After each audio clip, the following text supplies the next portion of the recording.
Bueno, muy buenas noches. Espero que se encuentren bien. Vamos a continuar un poquitito. Bueno, mi propuesta el día de hoy es, voy a pasar un ratito el enlace de nuestro grupo porque veo que hay gente que está precisa.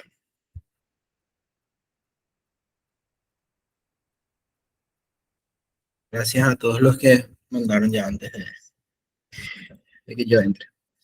Bueno, ¿cómo están? ¿Qué me cuentan el día de hoy? ¿Qué tal el tiempo por sus casas? No fue muy fuerte la lluvia. Aquí por Fernando, al menos por Fernando cayó una lluvia, pero muy tranquila. Yo acabo de regresar de filosofía y me agarró por el camino y allá llovió muchísimo y yo vivo hacia el Parque Guazú y acá realmente casi nada. J. Augusto Saldívar sigue lloviendo, profe. Ah, Fuerte la lluvia. okay. Capiatá ya en campo. Buenas noches, profe. Buenas noches, Lidia, ¿cómo estás? Todo bien. Qué suerte. Bueno, a ver un poquitito. Y a ver si es que se puede mirar un poco. Siempre yo presentar solo esta pantalla. Siempre me conecto también desde mi celular para poder ver cómo sale la llamada. Entonces, poder ir controlando lo que ustedes ven. Así que me van a ver con mi otra cuenta conectado por ahí.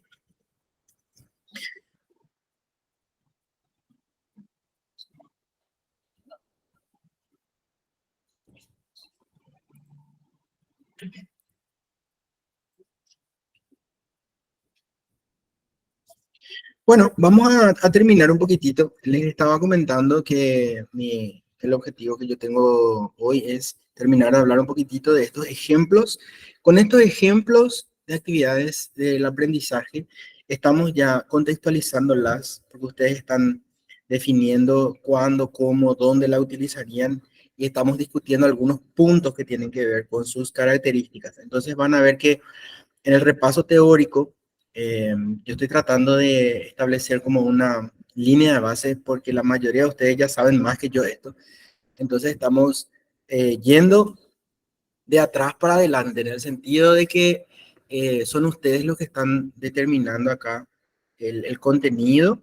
Y por último quiero hacer un repaso más desde las perspectivas teóricas del aprendizaje y sobre todo, creo que les comenté ya que como soy psicólogo, me gusta mucho mirar un poquitito las teorías, ¿verdad? En qué se basan y algunos modelos, pero van a ver que hay cosas que se repiten, en el sentido de que acá ya las estamos conversando. Entonces, realmente esto que nosotros estamos haciendo ahora de hablar sobre estas estrategias, entonces no, es lo que realmente sirve, ¿sí? Bueno, creo que nos quedamos la vez pasada en roles. Aquí alguien habló de nube de ideas. Quiero que se hagan responsables de sus hijos. El que puso nube de ideas y puede, no, dice Juan. El que puso nube de ideas y puede explicar un poquitito en qué contexto lo utilizó y para qué casos recomendaría su uso. O alguien que quiera compartir, igual no hace falta que sea la persona, ¿verdad? Lo ideal sería que la persona que puso pueda explicar, pero no hay problema de que otra persona lo haga también. ¿Conocen lo que son las nubes de ideas? Es algo muy similar a esto que estamos haciendo aquí, ¿verdad? Esto que tenemos acá es una tormenta de ideas, ¿verdad? Y la nube de palabras, digamos, se estructura en base a una tormenta de ideas. Generalmente la única diferencia es que se representa gráficamente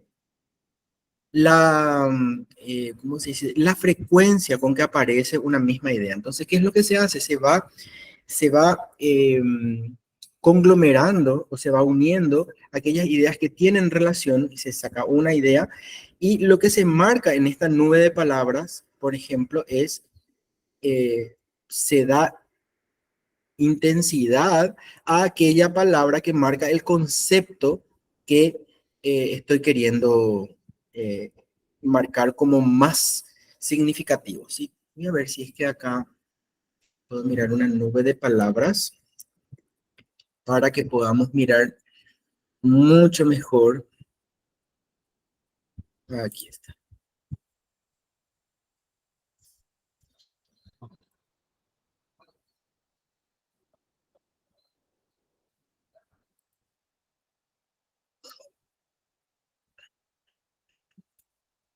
Voy a ver si puedo transmitir aquí.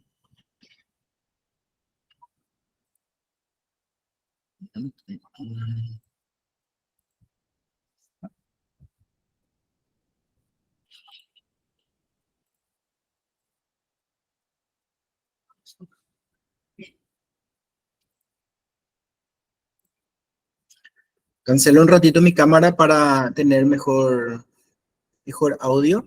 Bueno, lo que estamos viendo aquí, esto es una nube de palabras. ¿Alguien podría de forma intuitiva decirme qué es lo que ve en esta nube de palabras?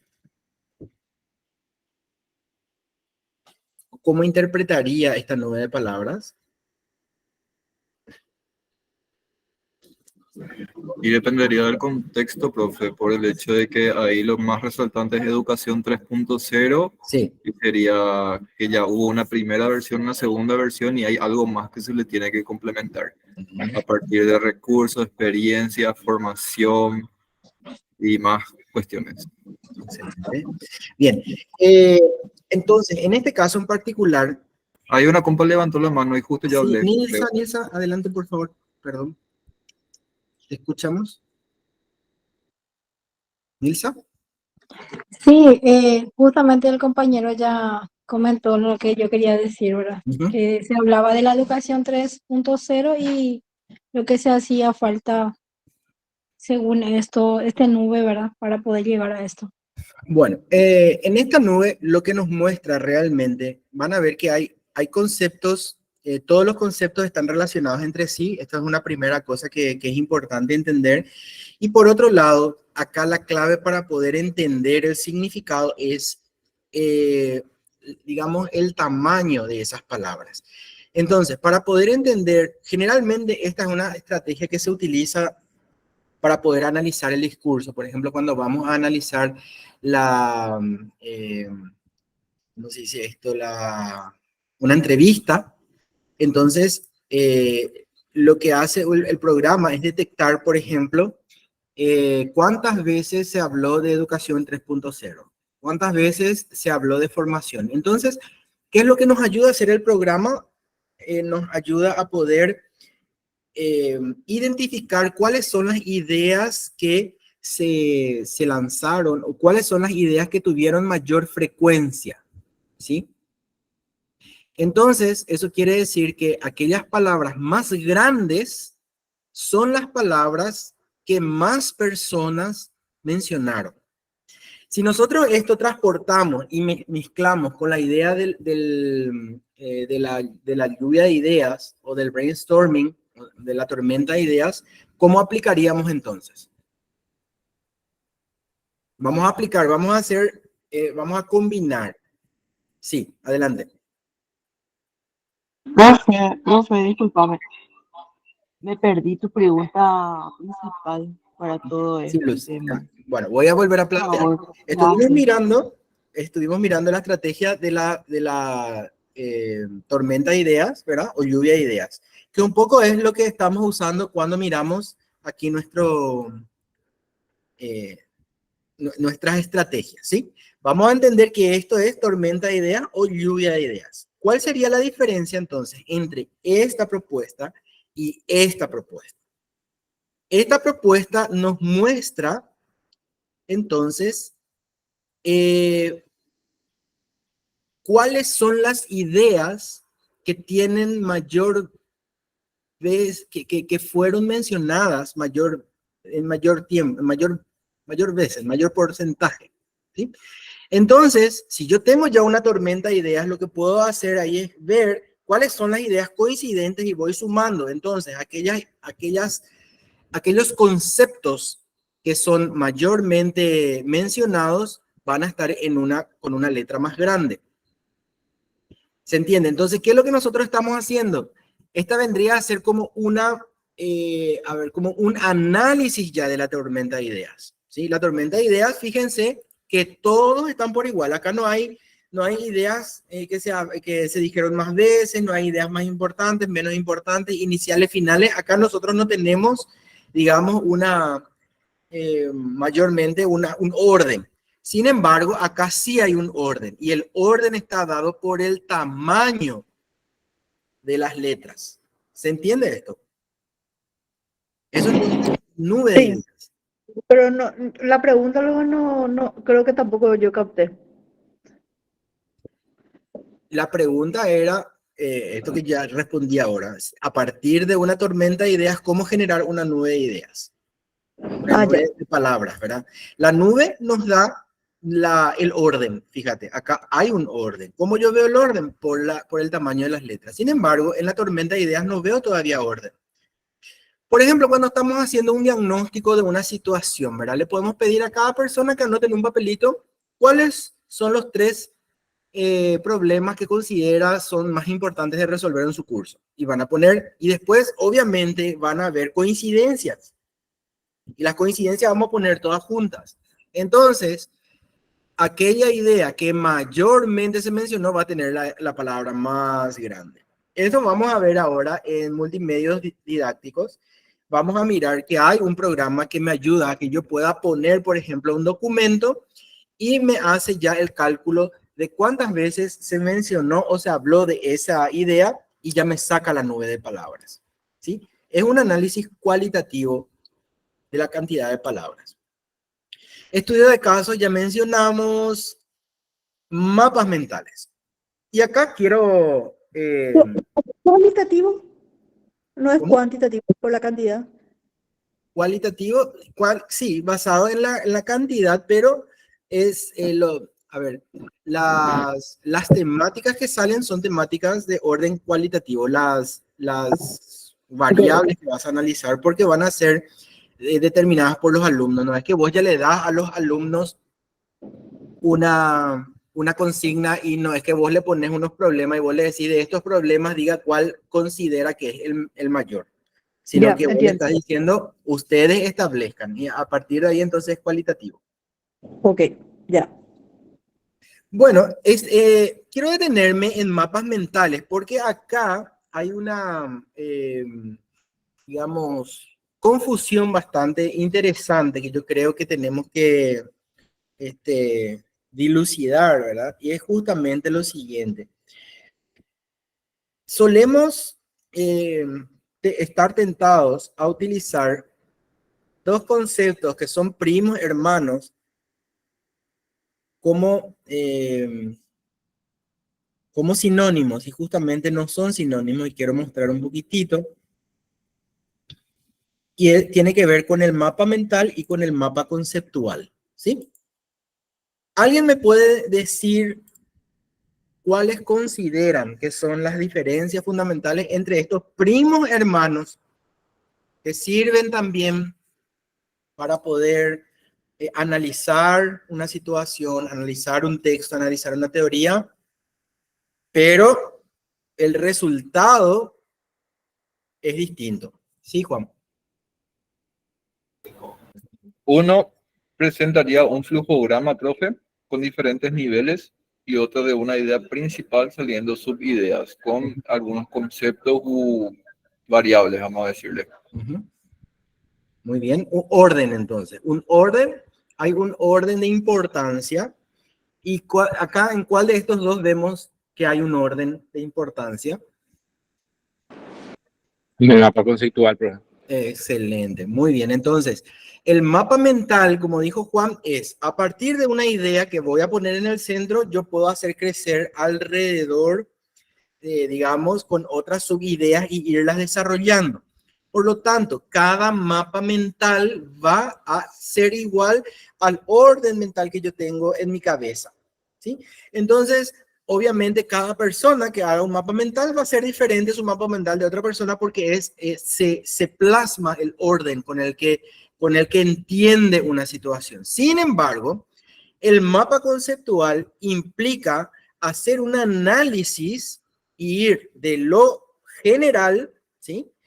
Ir desglosando hacia lo más pequeño o lo más particular. Dicho esto, entonces, ¿para qué utilizaríamos un mapa mental y para qué utilizaríamos un mapa conceptual poniendo como ejemplo nuestras actividades dentro del aula?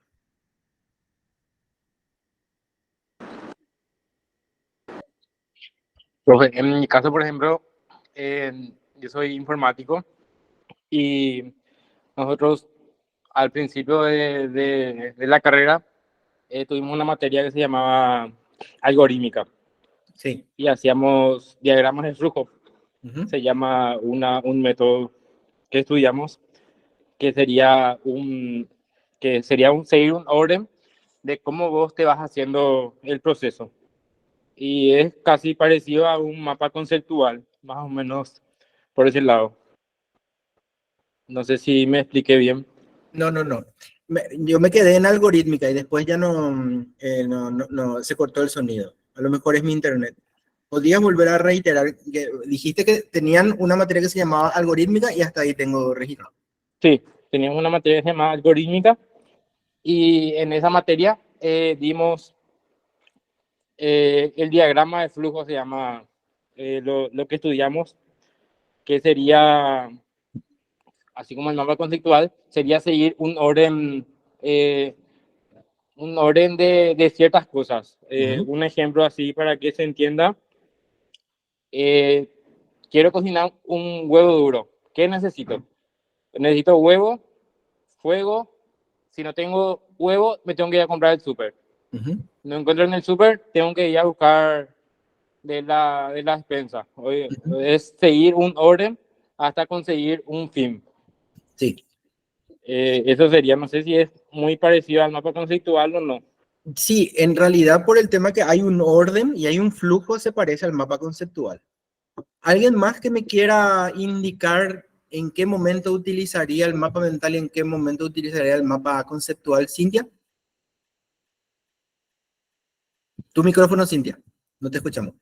Sí, no sé en aula qué fue tu consulta, pero en la profesión te diría, ¿verdad? Sí.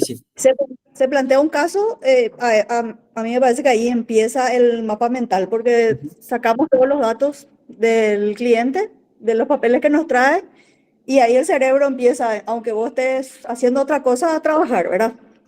Y el mapa conceptual es una vez que te tenés todas las ideas y más o menos encaminado en tu cerebro para sentarte a escribir, es el mapa conceptual.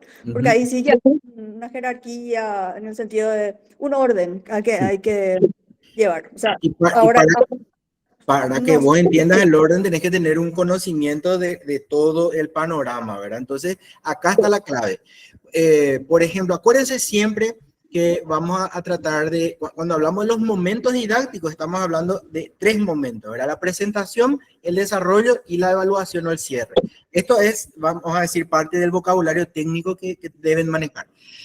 Entonces, el mapa mental es una herramienta sumamente interesante cuando voy a presentar cuando presento una idea o cuando estoy desarrollando una idea. Porque yo puedo trabajar inclusive con mapas mentales elaborados grupalmente, ¿verdad? Entonces, entre todos se ponen de acuerdo para construir eso.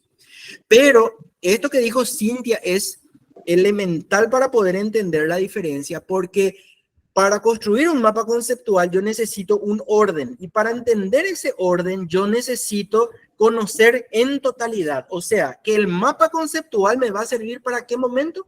Para el cierre. Yo no puedo pedirle a un grupo que haga un mapa conceptual con un tema que yo le estoy empezando a dar a conocer, ¿sí? Es errado. Yo puedo hacer eso con un mapa mental y le puedo decir, bueno, a partir de esta lectura, construye un mapa mental con las ideas que vayas encontrando. Ok.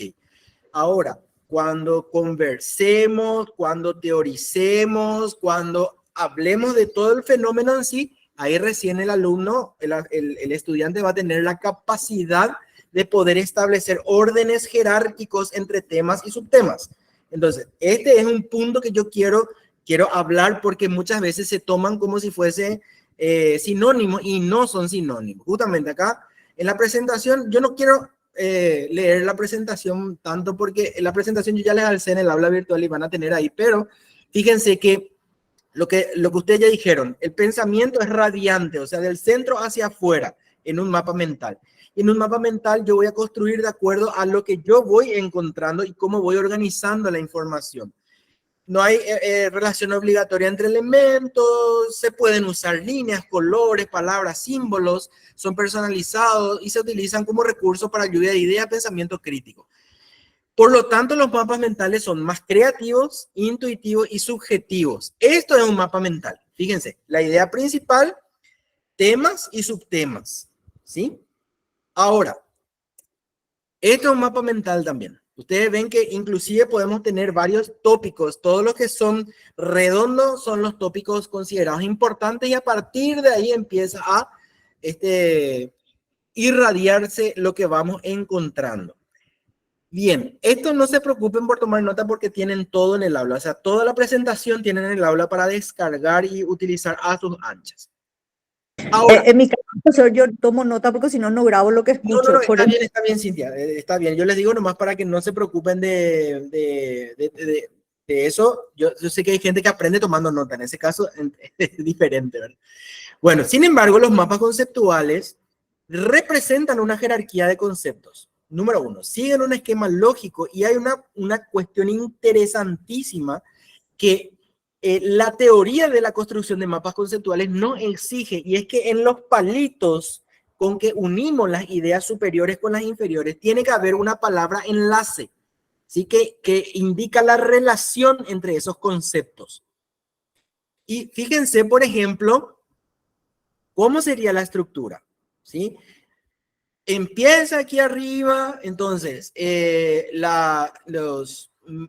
las actividades del aprendizaje, entonces acá abajo diría, nos ayudan a, entonces, uno, entender los conceptos, el otro sería fijar aquellas teorías que no, ¿sí? Entonces, acá yo voy a poner una palabra que le va a enlazar, y acá tengo un ejemplo. Por ejemplo, la ciencia.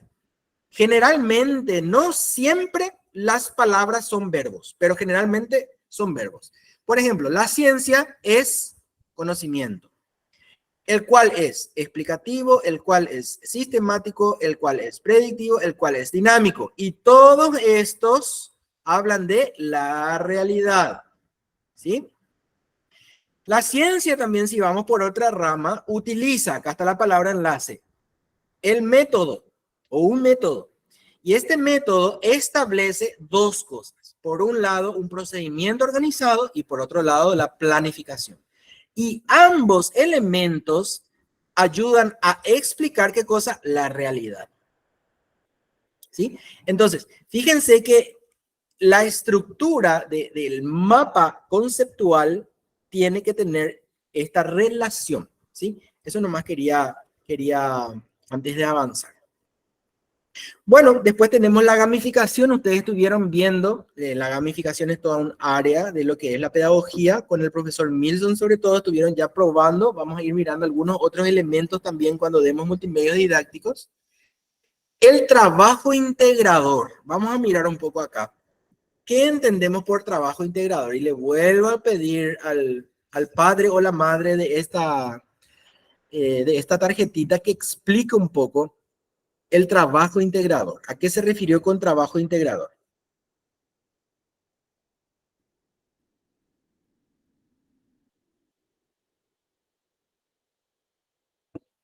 ¿En qué casos podemos utilizarlo? Cuando preparamos una actividad conjunta entre varias asignaturas, por ejemplo. Vamos a suponer hay varias asignaturas que están en el área de humanidades, entonces los profesores se juntan y arman un proyecto que se puede trabajar entre todos, ¿verdad? Los profesores y los alumnos de ese proyecto, ¿sí? Entonces, integra a varias digamos, estrategias y a varios elementos de otras asignaturas que tienen que ver un hilo integrador, por eso viene su palabra integrador, y cada disciplina va a evaluar cuestiones y capacidades que tienen que ver con su área en particular. Simulación de casos. Ya hablamos, debate también, la comparación con conocimientos previos, esto que estamos haciendo ahora, estudio de casos ya hablamos, debates, mapas mentales ya explicamos, proyectos, carta de memoria, roles, análisis guía, esto todo. Quiz vendría a ser gamificación, debates, mesa redonda, lectura, debates forzados ya hablamos. Cartas de memoria, ¿alguien puede explicar un poquitito su concepto?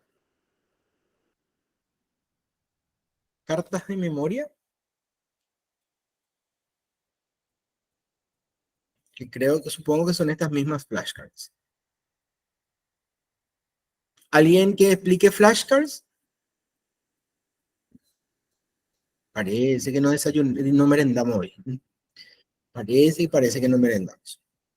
Bueno, entonces con esto cerramos un poquitito estos ejemplos y vamos ya directamente a mirar lo que son las actividades del aprendizaje. Yo te voy a ir pasando rápida y someramente porque tienen, de hecho ya conversamos muchísimo simplemente para que no se me escape nada. Entonces, las actividades del aprendizaje están presentes en diversos momentos, decíamos, en la presentación, en el momento que damos las herramientas con que vamos a trabajar, en el momento de aplicar, en el momento de conversar, de construir, de debatir experiencias, y podemos utilizar también algunas herramientas con fines evaluativos o asimilativos, ¿sí? O sea, tanto en la parte, digamos, de la evaluación sumativa como la evaluación formativa. Y bueno, de acá lo importante, así no debe ser una diapositiva, la diapositiva tiene que ser solamente con palabras clave. Aquí lo importante es que tenemos que entender que hay varios estilos de aprendizaje. Así como Cintia necesita escribir para poder acordarse, hay otras personas que necesitan leer, otras personas necesitan escuchar. Entonces, esto es importante que entendamos, ¿sí? Y para entender eso, tenemos que remontarnos a este hecho de que no todos aprendemos de igual manera.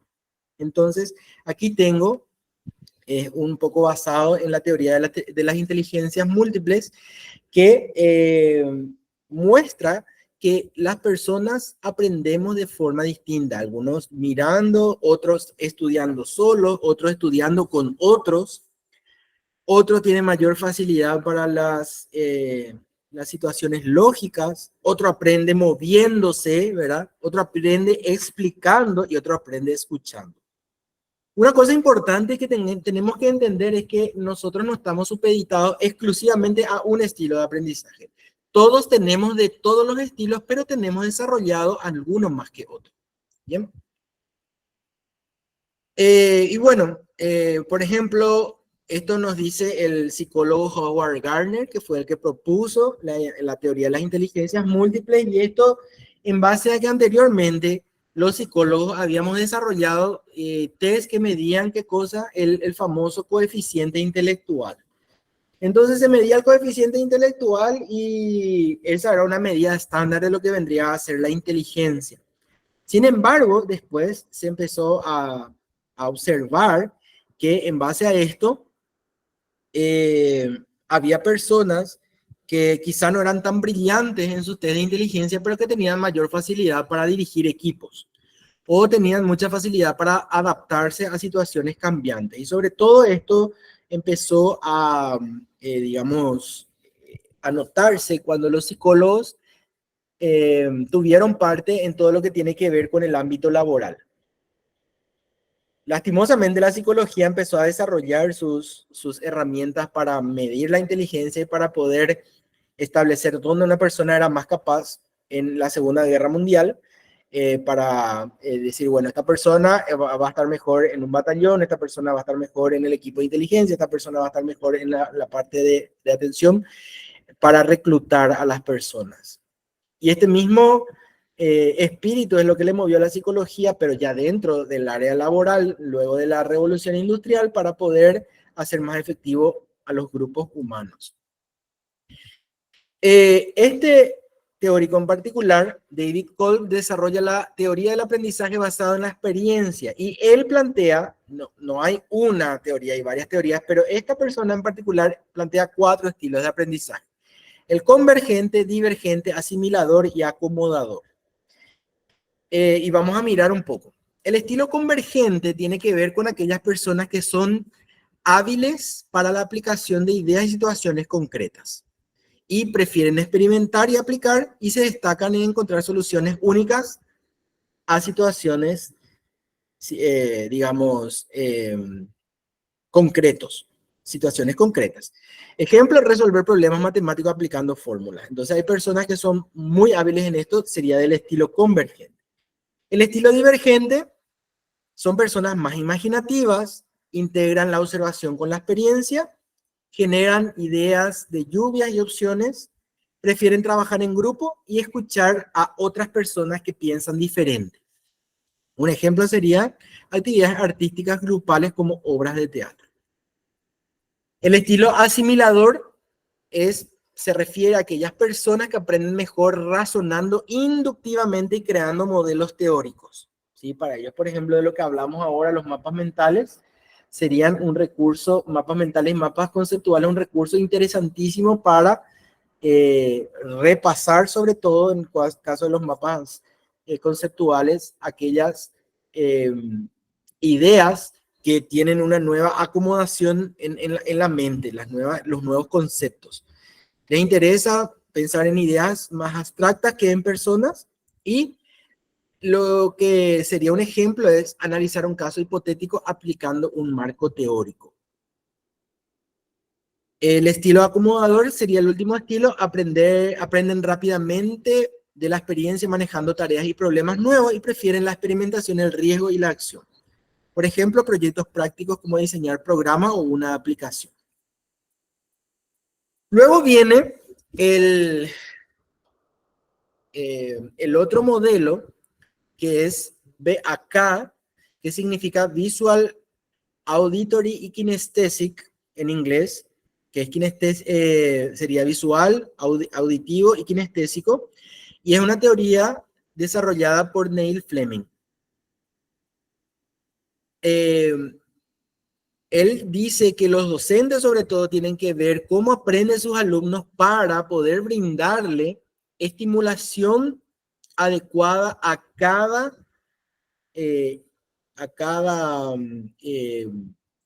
modelo de... ¿Cómo? A cada modelo de mundo. Creo que tiene que ver eso, ¿verdad? O nada que ver PNL acá. Sí, esta es la base, una de las bases de la PNL. Después vamos a hablar más adelante de PNL, pero sí, lo que dice este teórico es que el docente tiene que facilitarle al alumno aquella estimulación en la vía que le es más familiar. Entonces, si nosotros nos damos cuenta que hay alumnos que aprenden escuchando y otros que aprenden hablando o moviéndose, entonces podemos mezclar para que los que se mueven le estimulen a los que escuchan, por ejemplo. ¿Sí? Entonces, en esa variedad vamos a producir esa estimulación. Por ejemplo, dice, los visuales aprenden mirando, haciendo diagramas y videos. Piensan en imágenes y asocian conceptos con colores y formas. Justamente, analizar un mapa conceptual o línea de tiempo sería una actividad ideal. Yo les estuve poniendo unos ejemplos de cuáles serían las actividades para esos tipos de alumnos. ¿Sí? Entonces, ustedes... con esto van a tener como una pequeña guía para decir, bueno, cuáles pueden ser algunas ideas. Entonces, con esto, mañana vamos a ver el tema del, si es que tenemos una herramienta para poder determinar eso. ¿Sí? Hoy vamos a terminar con las teorías y mañana vemos eso que me habían pedido en la clase pasada. Para los auditivos, aprenden mejor escuchando explicaciones oralmente. Retienen bien lo que oyen y discuten. Por ejemplo, escuchar un podcast educativo y debatir ideas. Entonces, fíjense cómo la tecnología hoy en día nos permite yo puedo grabar esta clase y esta misma clase ustedes pueden agarrar y venir, si son auditivos, pueden venir escuchando en el auto mientras conducen, sin necesidad de ver nada. Y el auditivo, el visual sí va a tener que estar más tranquilo en su casa porque va a tener que mirar todas las cosas que, los resúmenes y los, digamos, las imágenes que estamos poniendo. Por eso mezclamos imágenes con texto. No todas son imágenes, no solo es texto, sino que vamos mezclando para poder estimular los diferentes tipos de vías de percepción. Así como dijo Cintia, de eso también explica la PNL. Y los últimos, que serían los kinestésicos, aprenden haciendo, moviéndose y tocando. Por lo tanto, necesitan interactuar físicamente con el material. Realizar un experimento de ciencia o una maqueta. Eso sería un ejemplo de actividad educativa para este estilo de aprendizaje. Y bueno, acá está justamente la PNL, que vamos a ver, no tenemos un padre de la PNL, tenemos varios teóricos, justamente, y establece estos 3 sistemas predominantes a sí mismo. Y bueno, es similar, ¿sí? Es bastante similar. Vamos a pasar entonces, PNL quiere decir programación neurolingüística. Luego tenemos el modelo estilo de aprendizaje de Felder y Silverman, que se basa en la premisa de que los estudiantes tienen fortaleza y preferencia a la hora de aprender. Y tenemos que entender también que no es que somos 100% de un estilo, sino que tendemos a ese estilo y es necesario que conozcamos para poder pedirle a nuestro docente, y si somos docentes, para poder facilitar a los alumnos, entonces, los recursos en ese idioma, por decir así, o en ese estímulo que él necesita. Y es por eso que con las aulas virtuales que hoy manejamos, entonces podemos tener esto, podemos tener un video en donde tenemos la parte visual y auditiva, podemos tener un texto donde se está brindando la misma información para aquellas personas que quieren hacer resumen y escribir.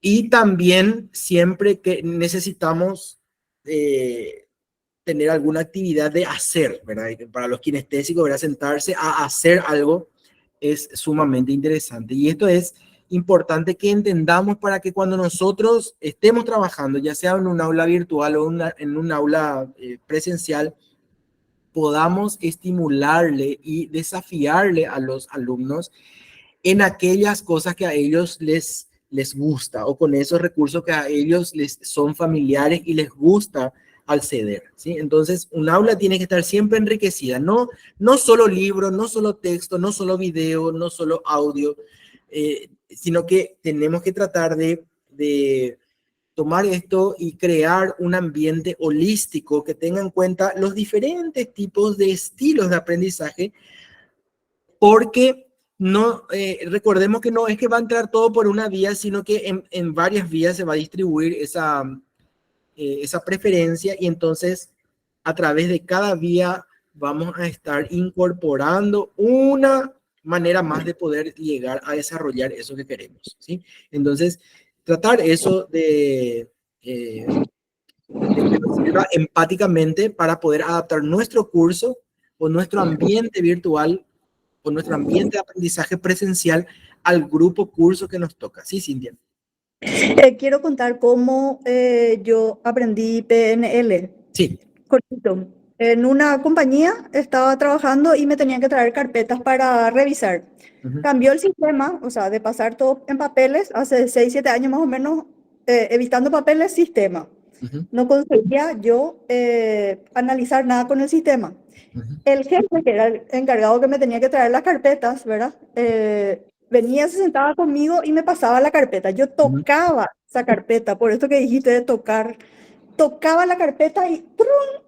Podía con el sistema, solo tocando la carpeta. Y le pregunté, o sea, en realidad él me contó, viste, doctora, que tocas nomás y vos ya estás haciendo lo que no podías hacer sin la carpeta, sin el papel. Y ahí me contó que él había hecho PNL, que después dice, yo te hago un curso básico, me explicó, pero es tan importante. Ahí me di cuenta que una de mis partes es kinestésico, ¿verdad? Para el trabajo, ¿verdad? Y en aula, no sé, no, me imagino que la dimensión es mucho mayor, ¿verdad? Porque este era 1 a 1. En aula es el profesor con todos. Eso Sí. más quería Sí, relatar. Gracias, Cintia. Por eso les decía también esta importancia de poder interactuar a través de las cámaras. Porque si no tenemos esta interacción, imagínense, nuestra comunicación ya es luego, no digo inhumana, pero muy poco humana. Y encima otra vez no tenemos esto de estar, ¿verdad? Y cuesta muchísimo. Y entonces yo creo que se pierde mucho contenido y calidad, sobre todo, cuando esa retroalimentación no existe. Y yo espero realmente que, por ejemplo, instituciones como el CONES y eso, que son las que reglamentan los ambientes, sobre todo los virtuales, pongan como una condición sine qua non que sí o sí tiene que estar encendida la cámara todo el tiempo. Y tiene que haber una interacción, porque no hay forma de, primero que vos como profesor no sabes si tu alumno está o no está, número 1. Número 2, lo que yo les explicaba en la primera sesión. El docente, ¿cómo va a saber? ¿Cómo va a poder adecuarse a ustedes si el docente no les puede ver? Él no se da cuenta cuando ustedes ya están todos cansados, no se dan, bueno, puede ser, ¿verdad? Pregunta algo y nadie responde, pero eso también puede ser que nadie sepa. Se dan cuenta cómo hay demasiado nivel de incertidumbre que hace que la comunicación sea muy pobre. Y nosotros construimos juntos un ambiente de aprendizaje.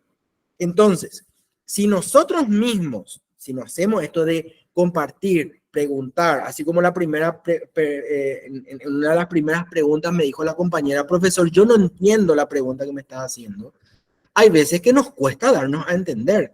Y entonces reformulamos la pregunta y decimos de otra manera distinta. Y ese cambio que hacemos le sirve a mucha gente, sobre todo si es que tenemos 50, 60, 70 alumnos, que sobre todo en las universidades nacionales pasa, ¿verdad? Que tenemos exceso de alumnos. Entonces, esto es muy importante, es un punto no menor que siempre yo insisto mucho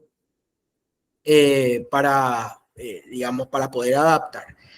Bueno, esta nueva clasificación de Felder y Silverman habla de 4 tipos de aprendizaje. Sería el primero, activo reflexivo. Fíjense que hay una mezcla. Activo reflexivo. Los activos aprenden intentando, haciendo y trabajando con otros, ¿sí? Necesitan intercambiar y por eso les gusta el trabajo en equipo. Fíjense cómo hay alumnos que rinden mejor cuando están en equipo. Y hay otros alumnos que no rinden nada cuando le ponen en equipo. ¿Sí? E independientemente del hecho de que en algunos casos aquel que no quiere lo estresarse porque no le quiere hacer trabajar a sus compañeros que no quieren trabajar y dice, bueno, yo no me voy a hacer todo y después les voy a distribuir todo el trabajo. Entonces tenemos alumnos así, ¿verdad? Que toman la posta y organiza todo, hace todo y después a los compañeros ya le dan nomás porque no quiere estresarse con eso de estar ahí haciéndole trabajar a alguien que no quiere trabajar. Y los reflexivos aprenden pensando, ¿sí? Por eso ellos necesitan más tiempo examinando y trabajando solos. Fíjense cómo es un modelo contrapuesto, ¿sí? Arriba tenemos los activos que funcionan en grupo y abajo tenemos los reflexivos que funcionan mejor solos. Ahora, aquí hay un punto muy interesante. Es cierto que estas teorías nos van a ayudar a que nosotros podamos adaptar mejor nuestras experiencias de aprendizaje a nuestros alumnos, pero también tenemos que entender que el aprendizaje implica hacer cosas que me hacen salir de la zona de confort. ¿Qué quiere decir eso? Que la gente que es reflexiva también tiene que trabajar en grupo y la gente que es activa también va a tener que aprender a trabajar sola. ¿Sí? O sea, que nosotros tenemos que estimularles para que desarrollen aquellas cosas que les cuesta, porque si no, ¿dónde está el aprendizaje? Si vamos a hacer nomás lo que nos gusta y entonces, y bueno, ahí estamos en nuestra zonita de confort. No hay digamos, un cambio interesante cualitativo, ¿sí? Entonces, no está mal desafiarle al alumno. Ahora, sí es importante ir estimulando diferentes canales, ¿sí? Y ir desafiando de acuerdo también a las capacidades, ¿ok? Vamos con el segundo, que es sensitivo-intuitivo. El sensitivo o las personas sensitivas. Sí, Juan. Ahora que mencionaste lo de desafiarle al alumno, Sí. recuerdo un trabajo, una especialización que estaba haciendo hace unos cuantos meses, Ujú. que nos preguntaron al inicio de la clase cuáles eran los temas que nosotros manejamos bien y dominamos. Sí. Vimos todo eso y después, así al mediado de la clase, nos dicen cuáles son los temas que no manejas. Y ya agarré y escribí género, violencia y compañía. Y al momento de hacer el trabajo final del curso, pusieron a hacer un trabajo de violencia de género, cosa que yo no manejaba ni atrás ni adelante. Y después yo le pregunté al profe, ¿por qué es eso? Y me dice, yo necesito incentivarle a ustedes a que hagan investigación científica, busquen fuentes y hagan un trabajo de calidad y estén preparados para poder abordar todas las problemáticas sociales. Me refiero al área de trabajo social. Y precisamente ahora estoy terminando mi trabajo porque tengo que entregar antes de las 12 de la noche. Pero Pues, estoy atendiendo la clase. Gracias, profe. Sí, sí, es cierto. Y una cosa les digo que esto es un comentario muy, muy personal. Quizás ustedes pueden diferir. No es una teoría, es un comentario personal nomás. Cuando uno hace algo que le cuesta, parece que tiene así una sensación después de que pude con esto. O sea, te das cuenta que en realidad no era algo tan imposible y es como si fuese que ganaste una medallita. No sé cómo, vieron como en los jueguitos, así que se va desbloqueando habilidades. Entonces, bueno, esta es una habilidad más que voy desbloqueando, ¿verdad? A mí me pasaba eso con metodología de la investigación. Yo no entendía nada ni atrás ni adelante. Y después, cuando me llegó el momento de hacer la tesis, peor, mi tesis de grado, y llegué a tenerla así, tipo, no digo un odio, pero yo me decían metodología y a mí se me paraban todos los pelos. Y resulta que, por cuestiones de la vida, me fui a caer a una dependencia del Ministerio de Salud, en donde se hacen investigaciones. Y tuve que empezar de cero, ¿verdad? A mirar protocolos, a mirar informes finales, me fui integrando de a poco y hoy día soy un tutor más, ¿verdad? Que trabaja en eso y me encanta y voy descubriendo lo que me fascina y todavía sé inclusive lo que más me cuesta. Por ejemplo, en este momento lo que todavía me cuesta mucho es el tema de manejo de base de datos. O sea, quiero hacer algún curso de especialización porque esa parte es mi debilidad como tutor. O sea, imagínense lo que era. Yo de no manejar absolutamente nada, hoy en día estoy trabajando en investigación y me encanta. Y entonces, digo, cómo hacer algo que no te gustaba en algún momento, inclusive puede volverse una motivación para tu vida.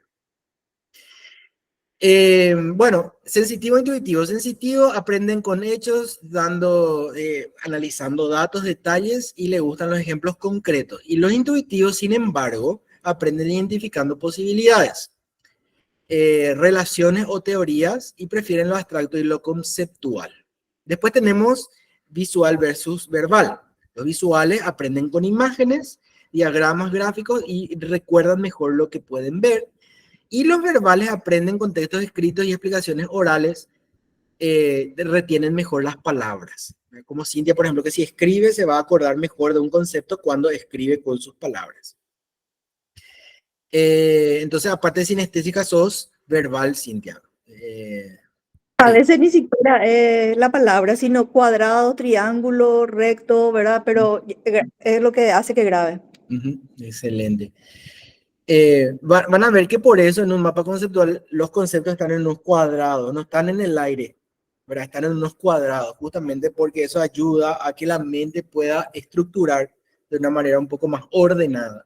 Y por último, los secuenciales versus los globales, ¿verdad? Los secuenciales aprenden mejor paso a paso y siguen un proceso metódico y sin embargo los globales del todo quieren que se les explique las partes porque tienen como una visión más holística. Entonces se dan cuenta cómo realmente cuando nosotros tengamos un grupo curso vamos a darnos cuenta que es como que cuando nosotros aplicamos lo que a nosotros donde nosotros nos sentimos cómodos, van a haber gente que van a estar más entusiasmada y gente, las que coinciden, y después van a estar los que están menos. Entonces por eso es muy importante ir administrando esas situaciones para que el ambiente sea un ambiente constructivo. Y sobre todo acuérdense que el que más aprende es el profesor. Eso es lo que tenemos que cambiar nosotros el que más aprende es el profesor, porque es el que tiene que averiguar, mirar, constatar, tiene que ayornarse, todo el tiempo tiene que estar de manera muy activa trabajando sobre los conceptos y las capacidades. Y bueno, vamos a mirar algunas de las actividades. Acá vamos a ver muchas actividades repetidas. No voy a quedarme en las que nos miramos, de las que ya hablamos. Bueno, estos son conceptos. Dice que las actividades, según Díaz Barriga y Hernández Rojas, dice que las actividades tienen que ser planificadas. Este es un punto importante, ¿no es? Yo les voy a mandar a hacer lo que a mí se me antoja. No. Por eso nos piden un plan de clase. En un plan de clase decimos que en una planificación anual decimos qué temas vamos a tocar y cómo vamos a desarrollar cada una de esas actividades. Y esas actividades están planificadas. Por lo tanto, las actividades del aprendizaje, además de estar planificadas, por ende, por detrás, tienen una intencionalidad. O sea, para algo voy a hacer esto, o para introducir un nuevo tema, o para discutir un tema que ya conocemos, o para fijar un tema, ¿sí? Dependiendo del momento en el que voy a aplicar. Entonces, depende, dice, de la implementación en una situación didáctica, porque debe estar orientado, dice, al desarrollo, no solo a la construcción del conocimiento. Esto es interesantísimo, porque en Paraguay, demasiado le damos prioridad a las capacidades cognitivas y nos olvidamos del desarrollo de habilidades y la formación de aptitudes. ¿Sí? Ustedes conocen digamos, ¿cómo que se dice? La clasificación de Bloom, ¿verdad? Los objetivos que están dentro del área cognitiva, los que están dentro del área procedimental y los que están dentro del área altitudinal. Y miren un poco. Qué interesante que los nuevos psicopedagogos o pedagogos o psicólogos de la actualidad dicen que para que la mente del niño o del adolescente o del estudiante se abra, ¿saben cuál es la llave? Las emociones. Si primero yo con la emoción no impacto, dice que el resto queda así como en una nube y se dispersa y se disuelve todo. Y nosotros siempre hacemos al revés. Nosotros le damos mucho énfasis al conocimiento, ¿verdad? Y después a la parte práctica y a lo altitudinal, sí que si tenemos tiempo tocamos eso. Si no, no le damos tanta importancia. Y sin embargo, los teóricos del aprendizaje nos dicen que es al revés. Es la primera cosa que tenemos que cuestionar. Vamos a mirar un poco otra teoría. Anijovic y Mora dice que las actividades del aprendizaje tienen que tener una condición con el mundo concreto. Y muchas veces nuestros estudiantes nos dicen, profesor, ¿para qué pico yo quiero saber eso? ¿Dónde pico lo que yo voy a aplicar esto que me estás diciendo? Entonces esto es algo importantísimo. Siempre contextualicen lo que van a desarrollar. Esto van a poder usar en esto, en esto, en esto, en esto. Esto va a ser útil en esto, en esto, en esto, en esto. ¿Sí? Porque eso hace que ellos tengan una noción de que lo que están aprendiendo va a ir más allá de que es para el examen nomás y va a trascender el área meramente cognitiva, que no es suficiente para convencerles de que es importante. ¿Sí? Porque tenemos escala de valores diferentes. Entonces, ¿por qué nuestro importante tiene que coincidir con el importante de ellos? No siempre es así. Entonces, nosotros, y tampoco tenemos que estar ahí para convencerles de que nosotros tenemos la razón y ellos no. No, simplemente mostrarles dónde va a ser útil eso. Y entonces, ahí también desarrollar situaciones donde haya una exploración, no darle todo ya, sino mostrarle, bueno, vamos a leer esto en base a esto, ¿qué vos entendés? Explícame, haceme un pequeño teatrito con tus compañeros, explíquenme qué entendieron por eso, sobre todo en derecho seguramente, ¿verdad? Se hace como un caso ahí con el juez y todo eso, se hace un sociodrama, ¿verdad? Para poder mostrar qué es lo que está ocurriendo y a partir de ahí empezamos a intervenir. Y acá esto y acá lo otro, ¿verdad? Algo práctico, algo que se construya. No darle todo, porque esa es una cuestión que estamos muy acostumbrados a que el docente transmita, entre comillas, transmite, porque el conocimiento no se transmite. Yo no estoy de acuerdo que se ponga transmisión de conocimiento, ni transmisión tecnológica, porque nosotros no tenemos un cable. Lo único que podemos transmitir es información. El conocimiento produce el alumno. El conocimiento solamente el alumno si le interesa produce, porque si no le interesa, entra por aquí y sale por aquí y se le terminó en el examen. Entonces, no es cierto que el docente puede transmitir sus conocimientos. Yo eso opino personalmente, no estoy diciendo que es una teoría nueva. Yo digo que no es cierto, que el docente puede estimularle visual, auditiva y kinestésicamente a sus alumnos, pero que el alumno es el que va a construir, ¿verdad? Sus conceptos. Y es el alumno el que va a aprender o no, porque algunos alumnos aprenden y otros no les interesa. Y por eso habla estos teóricos de que la actividad, lo que se puede tocar o lo práctico tiene que ir siempre dentro de lo que es el aprendizaje. Y acá me acuerdo yo de una profesora que decía, no recuerdo su nombre, pero decía ella que ella no consideraba que hay aprendizaje a no ser que haya cambios de conducta. Si yo le enseño a una persona a que es importante lavarse la mano, estoy trabajando en lo conceptual, ¿verdad? O en lo cognitivo. Le enseño a la persona cómo lavarse la mano, le llevo y le muestro y nos lavamos juntos las manos. Estoy trabajando lo procedimental. Y finalmente esa persona se va y en su casa no se lava la mano. ¿Qué es lo que faltó? Faltó justamente la parte actitudinal para que entienda la importancia del lavado de manos.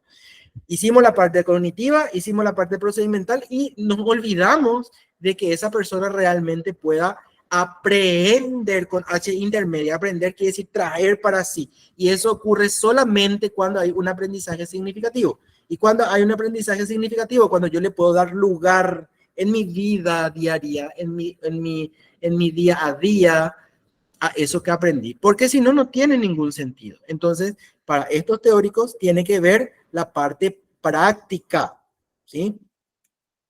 Después tenemos Lidwin, dice que las actividades deben ser concebidas como espacio de investigación y de aplicación de conocimientos donde se integren los contenidos con el fin de promover la creatividad y el pensamiento crítico. ¿Cómo podemos trabajar esto? Por ejemplo, justamente en la redacción científica.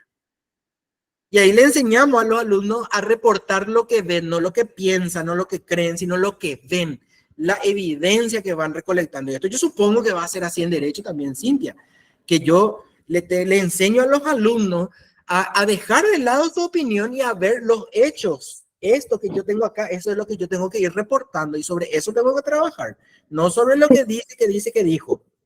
Sí, tal cual, así es.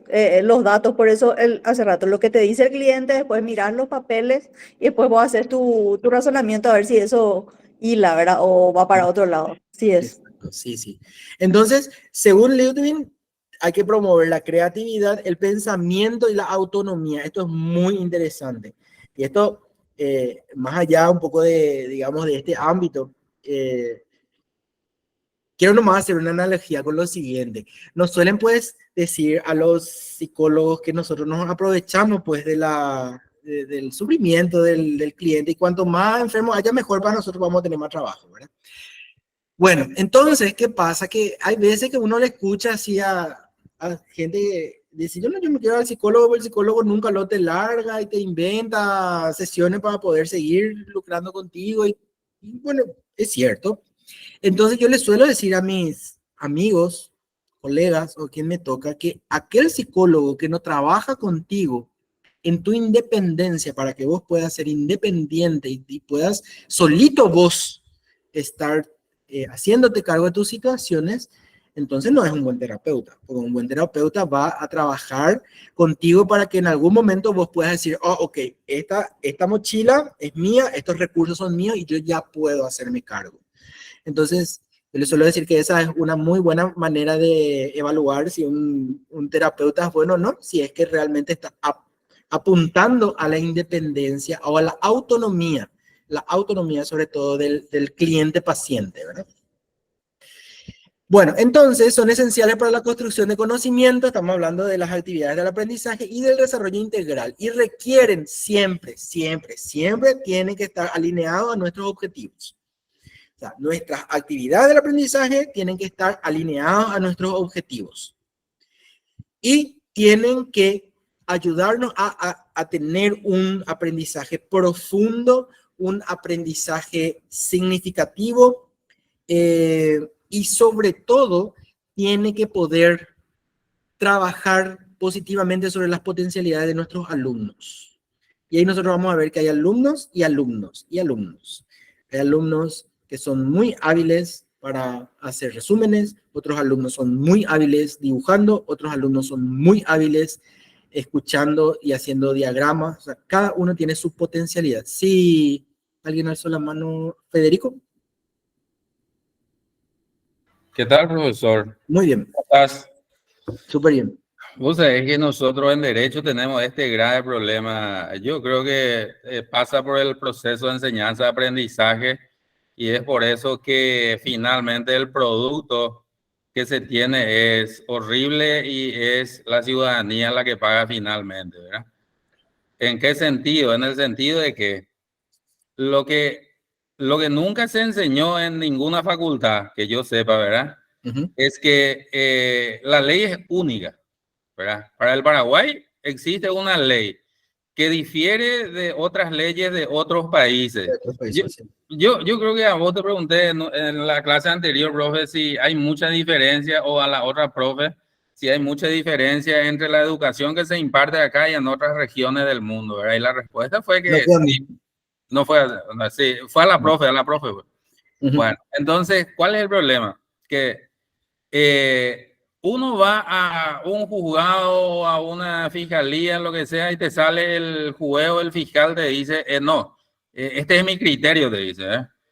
Y no existen, los criterios en derecho no existen. Eso, ¿por qué? Porque finalmente, ¿qué es lo que se trabaja? Se trabaja sobre casos. ¿Y cómo se resuelven? Los casos son problemas que uno debe resolver, ¿verdad? ¿Y cómo se resuelven los casos? Los casos se resuelven con teorías. Y no se resuelven con criterios personales. O de lo contrario, somos 6 millones de habitantes según la última encuesta, ¿verdad? Entonces, tendríamos 6 millones de leyes.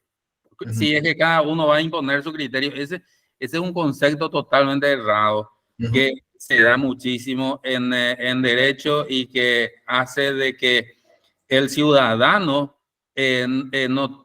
no pueda determinar cómo va a terminar su caso. Y eso en un sistema republicano no está bien. Eso gracias por tu aporte, Federico. Es muy cierto, es muy cierto. Y ustedes lo sufren más en esa área, ¿verdad?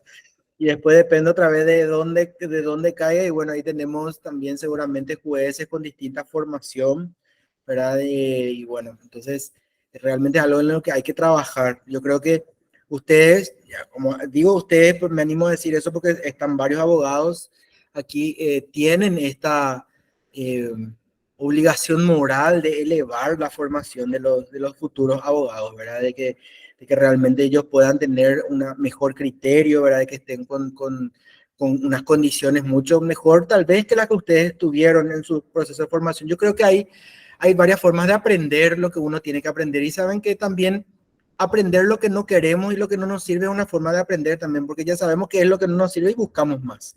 Entonces, lastimosamente, algunas veces, y esto yo creo que es un poco común a todas las ramas del saber, en la facultad no nos dan todas las herramientas. O sea, nosotros terminamos la facultad y salimos y nos quedamos así tipo Yahuancanoa, como se dice, ¿verdad? No sabemos para dónde irnos y realmente qué nos da las herramientas el día a día.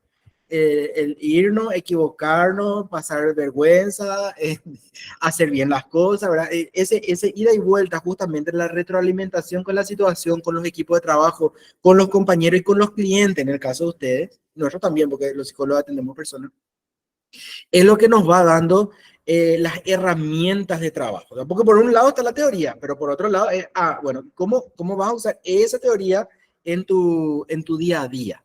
¿Verdad? Eso un poco es, digamos, me parece que es muy correcto lo que estás diciendo.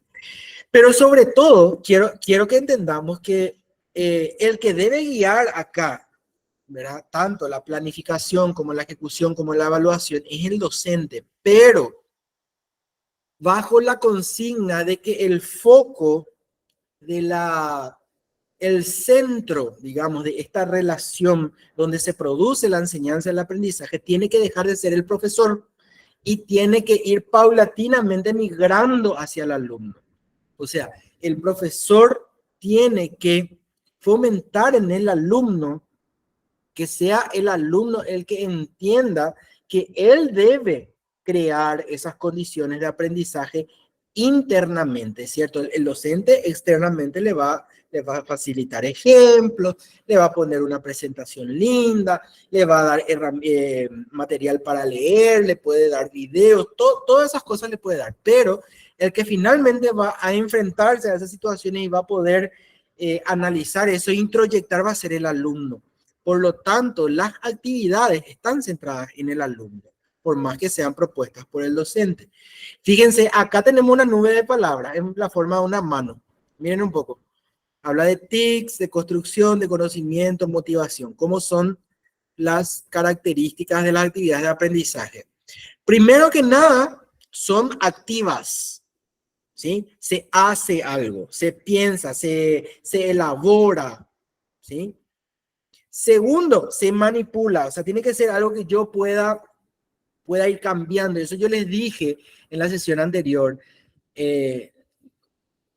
Hoy en día se favorece mucho que las actividades evaluativas puedan ser mejoradas. O sea, darle al alumno esa posibilidad de equivocarse y si quiere mejorar, mejora y eleva su rendimiento. Pero que no tengan miedo de experimentar, porque esto tiene que ser, no podemos escribir cosas en piedra, porque nos favorecemos también a los diferentes tipos de estilo de aprendizaje. Y sobre todo, acordarnos que estamos en un proceso constructivo, o sea que nosotros no podemos construir desconociendo lo que ya se hizo antes. Nosotros tenemos que ser muy celosos de rescatar los conocimientos previos y sobre esos conocimientos previos ir poniendo encima las nuevas piezas. Pero nunca pensar ni que los alumnos no saben nada o venir y decir, bueno, esto es así y punto. Y alguien te pregunta por qué, yo me acuerdo que teníamos un profesor que no le podíamos ni hacer preguntas. ¿Verdad? Él decía y punto. Y tenía, así mismo como él decía su clase, nosotros teníamos que poner el examen, si no nos bajaba el punto. Decíamos que también tienen que estar alineados a los objetivos y también a los contenidos.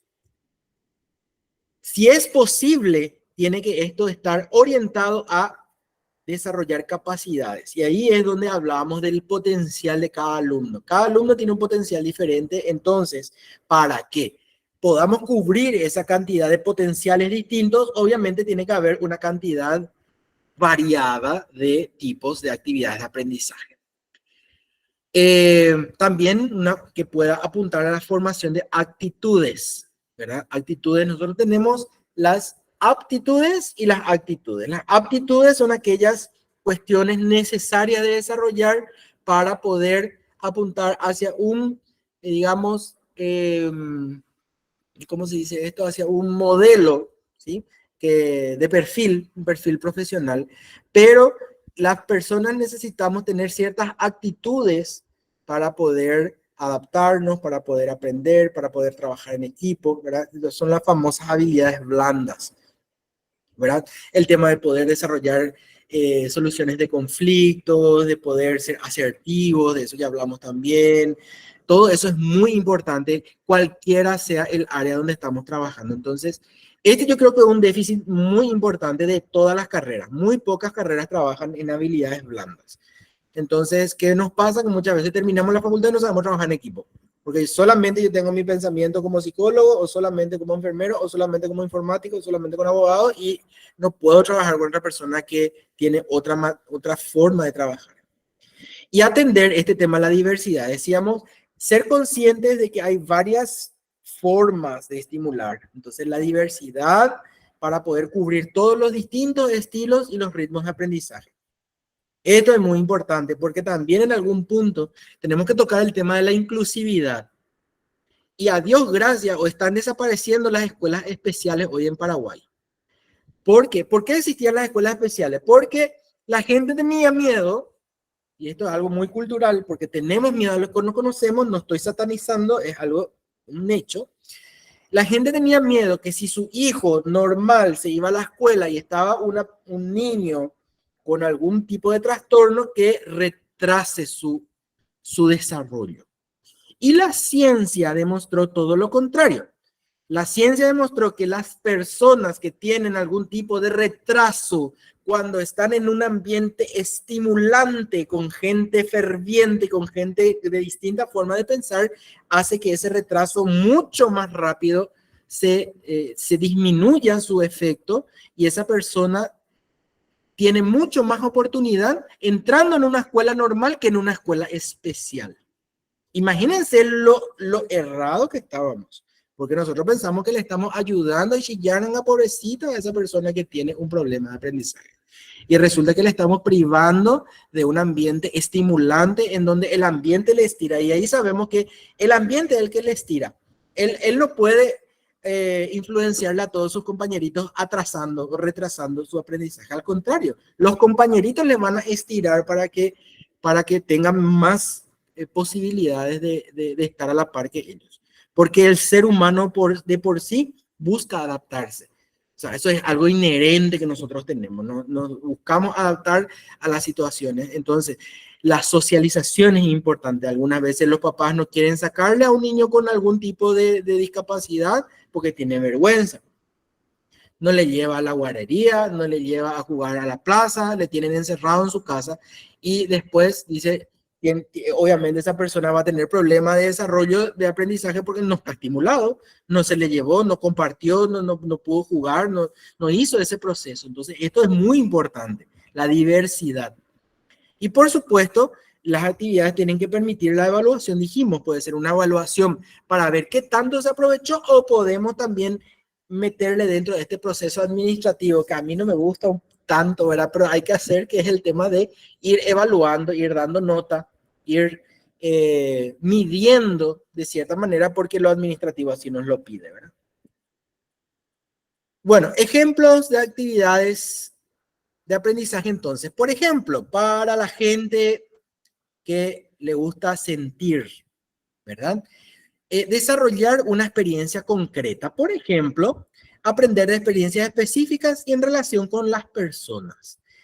Y tener en cuenta que este tipo de personas son muy empáticas, o sea, se sienten muy unidas, se sienten muy conectadas con otras personas, entonces es por eso que son muy sensibles al sentir de los otros. Para aquellas personas más visuales, una observación reflexiva, ¿sí? Observar antes de hacer un juicio, ver diferentes ambientes y buscar el significado de las cosas. Para las personas que son más reflexivas, entonces, un análisis lógico de ideas y de entender o poder justamente entender darle una explicación intelectual a una situación. Y por último, para las personas que les gusta hacer actividades que desarrollen habilidades para lograr que las personas se hagan, cosas que las personas hagan al influir personas y mediante eventos en donde ellas puedan tomar acción, ¿sí?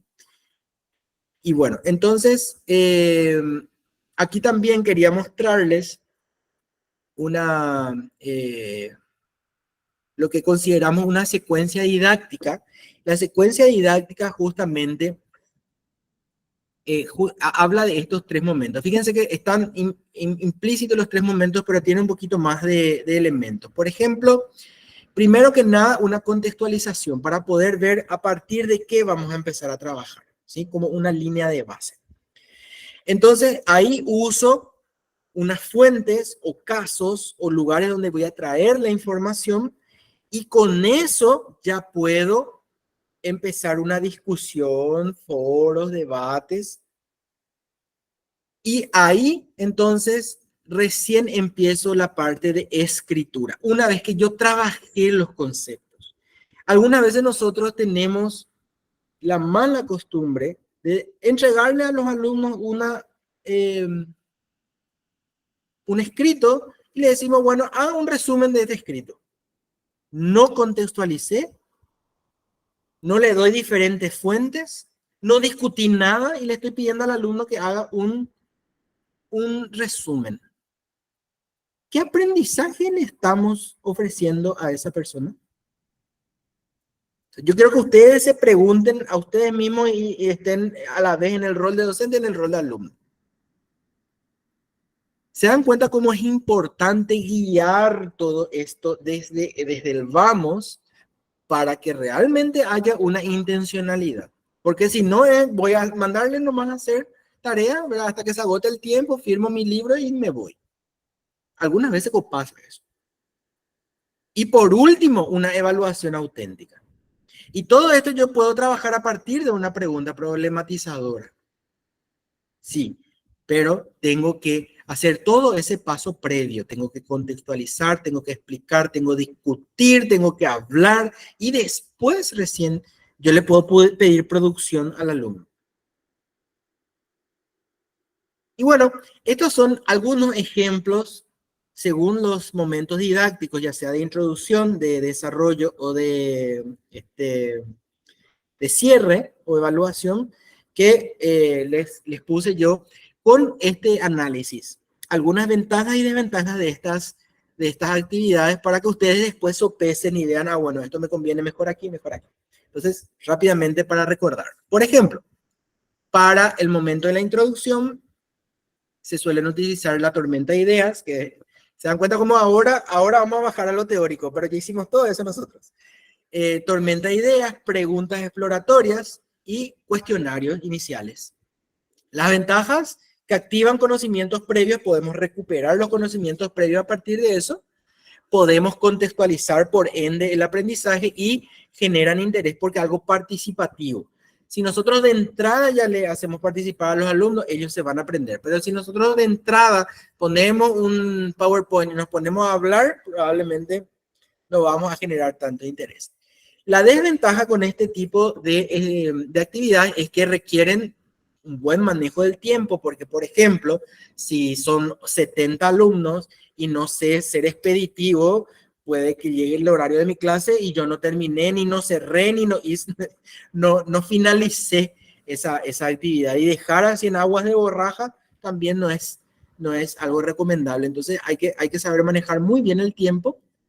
Y si no sabemos enfocar muchas veces, como son varias opiniones, algunas veces se nos puede ir por las ramas la discusión. Eso hay que tener mucho cuidado, sobre todo en la tormenta de ideas, porque a veces hay personas que tratan de imponer su manera de ver. Entonces, eso, si no sabemos manejar los conflictos, nos puede hacer perder el foco y el tiempo de las situaciones. Para el desarrollo, serían estudio de casos, que ya vimos también con ustedes, aprendizaje basado en problemas, simulaciones y juego de roles y debates guiados. ¿Cuál es la ventaja de este tipo de actividades? Que nos dan un aprendizaje situado, en el sentido que son situaciones de la vida que yo puedo traspolar directamente a mi día a día. Por otro lado, también se puede hacer de forma colaborativa y desarrolla un pensamiento crítico. ¿Por qué? Porque yo estoy viendo ahí los pros y los contras y puedo ir analizando sobre la marcha de la actividad. Sin embargo, las desventajas serían que requieren una alta planificación, ¿verdad? Y que también puede haber dispersión de temas si es que el docente no está, digamos, atento muchas veces a mantener el foco de la discusión. Porque a veces entran así cuestiones que tienen muy poco que ver y puede eso crecer y puede trastornarse el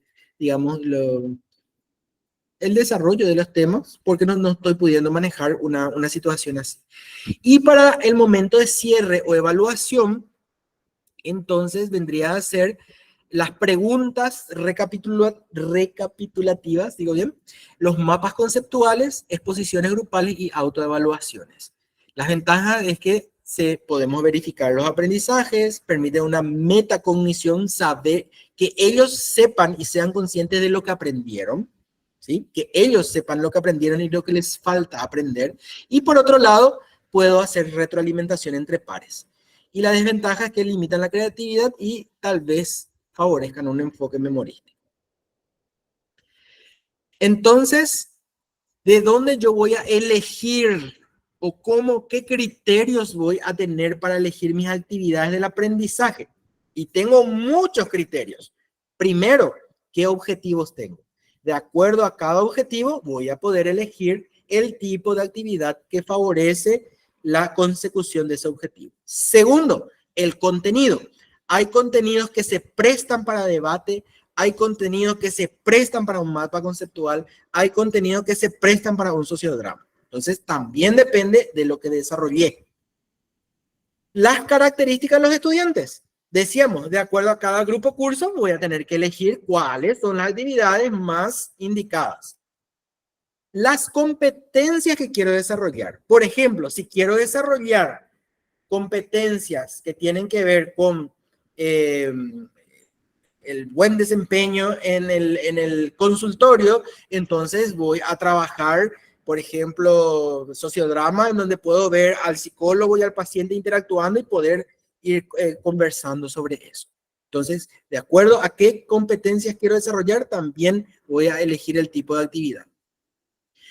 También, como vimos ahora, hay algunas actividades que se prestan más para ciertos tipos de momentos didácticos. No voy a pedirle a un alumno en el primer día de clase que me haga un mapa conceptual. Y no puedo pedirle a un alumno que me haga una tormenta de ideas como evaluación final.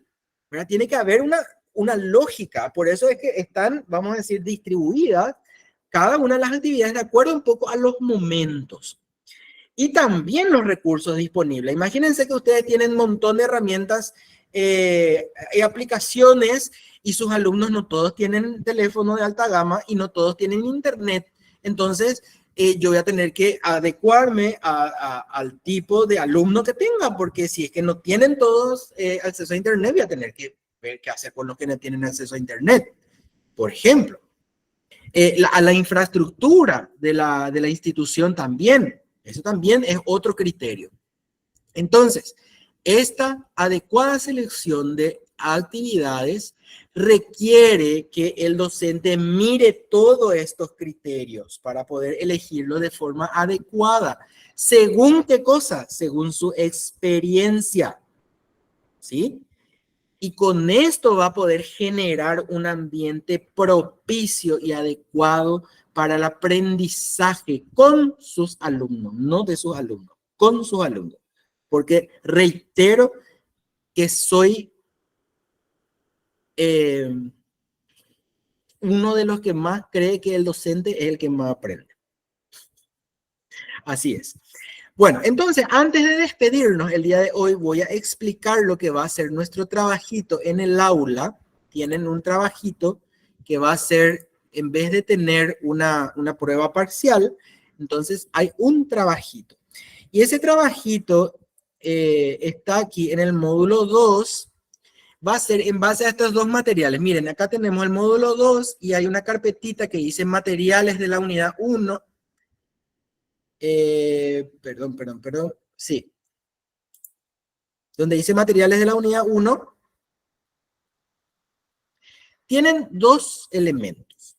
Un primer elemento que es un artículo que van a leer que se llama Actividades del aprendizaje para la inclusión.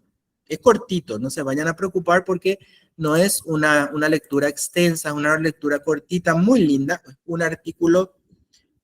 un artículo en español totalmente. Y abajo van a ver una rúbrica. Esta rúbrica les va a mostrar 5 preguntas y lo que yo voy a evaluar en cada pregunta. La primera pregunta dice, ¿cuáles son las diferencias encontradas en las atribuciones causales entre los estudiantes con y sin dificultad de aprendizaje? Y esto es lo que yo voy a evaluar. Si saben identificar las diferencias, si explican la diferencia encontrada, si relacionan las diferencias con una teoría de atribución causal, si analizan el impacto de esas diferencias y si demuestran una comprensión global del texto. Entonces, cada uno de estos criterios para la pregunta 1 tiene una escala de 3. El puntaje máximo para este criterio, el primer criterio es 2, si es que identifican correctamente todas las diferencias encontradas, 1 si identifican parcialmente y 0 si es que no identifican. Entonces, con esto tenemos 5, acá serían para esta pregunta, el total de puntos acá es 2, por lo tanto, tenemos entonces, son 5 preguntitas que van a leer del texto. Yo quisiera que vayan leyendo hoy, así mañana podemos discutir un poquitito. Sí, Alma. Profe, disculpa mi ignorancia. ¿Qué son atribuciones causales? ¿A qué se refiere? Al leer el texto vas a entender, porque esto está basado en el texto. ¿A qué se atribuye la Bueno, profe, necesidad? porque yo no soy muy buena con lo abstracto. No te preocupes. Por eso decía, esto es una prueba para ver qué tanto pueden aprovechar este material, ¿sí? Entonces, si existe alguna dificultad o hay algo que no se entiende, podemos conversar de ello mañana, sin ningún inconveniente. Por eso quiero dejarles ya hoy, para que en algún momento puedan mirar. Y la idea es la siguiente. Una vez que ustedes, estas son las 5 preguntas, ¿verdad? Las 5 preguntas son, 1, ¿cuáles son las diferencias encontradas en las atribuciones causales entre los estudiantes con y sin dificultad de aprendizaje? Y eso van a escribir. Pregunta 2, ¿cómo se relacionan las atribuciones causales con el rendimiento académico en los estudiantes con dificultades de aprendizaje? El 3, ¿qué diferencias encontraron entre las atribuciones causales según el tipo de aprendizaje? El 4, ¿cómo influye la participación en actividades deportivas y artísticas en las atribuciones causales de los estudiantes con dificultad de aprendizaje? Y el último, ¿cuáles son las conclusiones principales del estudio, de este estudio en particular, en relación a las atribuciones causales del aprendizaje? Entonces, estas preguntas nomás lo que ustedes van a tener que responder. Yo acá simplemente les digo qué es lo que voy a calificar nomás. ¿Sí? Esto es una rúbrica. Entonces, ustedes lo que van a hacer, van a leer cada una de las preguntas y van a contestar. ¿Y dónde van a contestar? Van a contestar aquí en el módulo 2, donde tenemos, acá está nuestra clase, tenemos la presentación del día de hoy, está aquí. Este es un foro especial para esta actividad en particular. Fíjense, dice luego el foro se llama Análisis del texto propuesto por el docente. En base a la rúbrica que acabamos de mirar ahora, responde fundamentadamente las preguntas planteadas por el docente en este foro. Para establecer tu opinión, lee detenidamente el texto y desarrolla tu respuesta en base a los criterios de la rúbrica que acabo de leerles. Cada pregunta tiene un total de 10 puntos porque son 5 criterios por 2, que es la cantidad máxima de puntos, y con las 5 preguntas vendría a ser un total de 50 puntos. Eso sería en vez del el examen parcial. Entonces, ¿qué van a hacer ustedes? Van a entrar aquí y acá ya está iniciado. Dice, aquí debemos responder nuestras opiniones. Van a entrar ahí y le van a dar responder y ahí van a poner a mi criterio, en cuanto a la pregunta 1 y ¿verdad? Después, en la pregunta 2, ponen eso, ¿sí? Entonces van a poner, yo esto les aconsejo que hagan primero en Word, entonces una vez que tengan todo hecho, pasan, pueden cortar y pegar directamente acá y ahí le van a dar enviar al foro, ¿sí? Esta un poco es la actividad. Yo quiero que ustedes se familiaricen con el texto. Si hay algún problema mañana, vemos, puedo poner otra actividad sin problema. Las personas que no entienden o que les es difícil, tengo otra actividad, plan B, porque yo tenía 2 actividades para esta unidad. Entonces, las personas que no van a poder hacer esta actividad por ABZ motivo, voy a poner una segunda actividad. ¿Ok? Profesor, entonces, el plazo es mañana antes de su clase. Yo quiero que lean nomás, no es que hay que entregar ya. Yo quiero que lean y si interpretan. Yo quiero que hagan una lectura comprensiva y si se sienten capaces de responder esas preguntas. Y si no, voy a preparar una segunda actividad. Porque lo que yo quiero es que practiquemos justamente basado un poco en estas diferencias de tipos de actividades. Entonces, esta es una primera actividad y mañana me dirán si les parece o no. Puedo dejar, puede haber un grupo que diga, profesor, yo quiero hacer esta actividad, voy a poder responder todo. Otro me dice, no, entonces voy a poner una segunda actividad para mañana que es más práctica. Esa actividad ya les voy a decir en qué se va a basar. Va a ser esta que está acá. La segunda actividad va a ser esta. Hay un video que habla sobre, distintas actividades del aprendizaje y hay más actividades que las que están acá. Habla del tema del wiki, habla del tema de los podcasts, o sea, hay mayor variedad. Y yo les voy a pedir que ustedes elijan 5 actividades del aprendizaje que ustedes más quieran. Y ahí van a hacer lo siguiente. Eso yo les voy a preparar una guía de trabajo, no se vayan a preocupar, pero ya les estoy adelantando cuál va a ser la otra actividad alternativa a esta lectura que está acá. Ustedes van a decir, van a elegir la actividad, van a describir con qué criterios van a evaluar esa actividad, puntualidad, qué tan largo es el tema, si es que tiene referencia bibliográfica, etcétera. Desarrollar una pequeña escala de calificación para decir con cuántos puntos van a calificar, el formato y la entrega para sus alumnos y cómo van a entregar. Obviamente, en el documento que yo les voy a poner en el aula está eso todo, ¿verdad? Ahí van a tener que decir, por ejemplo, en qué carrera sería, correspondiente a qué asignatura, en qué año, en qué semestre, y a partir de ahí contextualizando, van a elegir estas 5 actividades. Esta sería otra actividad alternativa.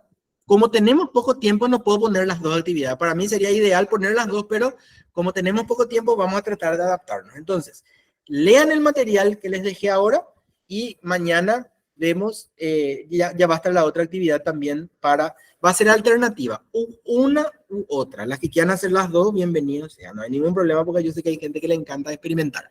Así que es un poco para poner en práctica esto de ser diverso, ¿verdad? De que haya diferentes tipos de actividades y pregonar con el ejemplo. Y bueno, creo que estamos justitos. Sí, adelante. Hasta mañana sería la clase porque dice hasta el 2 de noviembre. Sí, mañana finaliza nuestra clase presencial. Y mañana voy a estar mostrando los tiempos que tienen que ver con